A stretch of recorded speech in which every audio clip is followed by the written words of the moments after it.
બગદાણા પરમ પૂજ્ય સંત શ્રી બજરંગદાસ બાપાની મઢુલીની 13મી સાલગીરી ચલથાણ ગાયત્રીનગર ખાતે ઉજવવામાં આવી। તે દરમિયાન ભજન ધૂન મંડળ ગુરુવાર 9 કલાકે, શુક્રવારે સવારે 9 યજ્ઞનો પ્રારંભ વિદ્વાન સંતો મહંતોની ઉપસ્થિતિમાં વૈદિક મંત્રોચ્ચાર સાથે કરવામાં આવ્યો, જે સાંજે 4 વાગે યજ્ઞની પૂર્ણાહુતિ સમયે શ્રીફળ હોમાવવામાં આવ્યું। શ્રી બજરંગદાસ બાપાના પ્રિય બુંદી ગાંઠિયા સહિતના મહાપ્રસાદીનો લાવો મોટી સંખ્યામાં ભક્તજનોએ ઉપસ્થિત રહી લાભ લીધો। મારું નામ કાનાભાઈ ભરવાડ અને અમારા પલસાણા તાલુકાનું ચલથાણ ગામ છે, જે ગામમાં અમે અમારા 14 વર્ષથી અમે બાપા સીતારામની મઢુલીનું જે ઉદ્ઘાટન કર્યું હતું, એનું હર વર્ષે અમે એને પ્રાણ પ્રતિષ્ઠા કરેલી હતી, જેને અમે દર વર્ષે સાલગીરી મનાવીએ છીએ। અને એના રૂપે આજે 13મી સાલગીરા છે એની, એના રૂપે અમે આવે જે અમારા ચલથાણ ગાયત્રીનગરના યુવક મંડળ દ્વારા જે અમારાથી જેટલી સેવા બને એટલી સેવા કરીએ છીએ।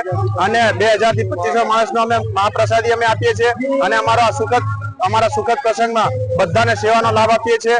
અને રોજ અમારા બધા આખું ગ્રુપ એકદમ સારી રીતે મહેનત કરીને આ પ્રસંગને અમે સફળ બનાવીએ છીએ।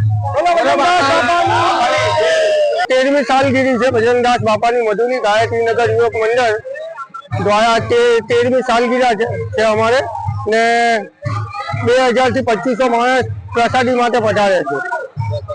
બાપા સીતારામ। રમેશ ખંભાતી, દિવ્યાંગ ન્યૂઝ, કડોદરા, સુરત।